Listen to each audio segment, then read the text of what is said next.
হ্যাঁ দাদা, হ্যাঁ। বাড়ি চলে গেছেন? হ্যাঁ, বাড়ি এসেছি। কি হলো গোটা রাজ্য, ছি ছি ছি ছি। কি করা যাবে? আপনাদের শুনে জানেন তৃণমূলে জয়েন করলাম।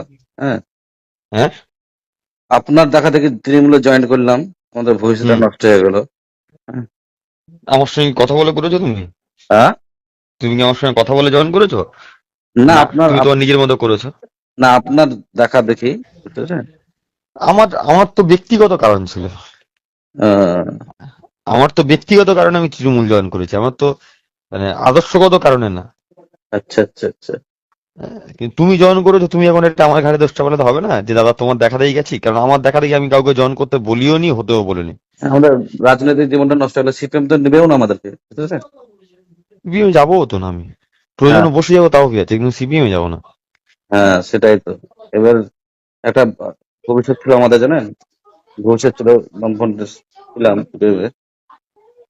যাক, হুম। যাটা হয় মানুষের রায় মেনে নিতে হবে। ট্রেনে বাড়ি একদম। গেলেন না কে হেলিকপ্টার বাড়ি গেলেন? আমি হেলিকপ্টার এসেছি গো। ও আচ্ছা আচ্ছা আচ্ছা, বেশ ঠিক আছে। হ্যাঁ, হ্যাঁ।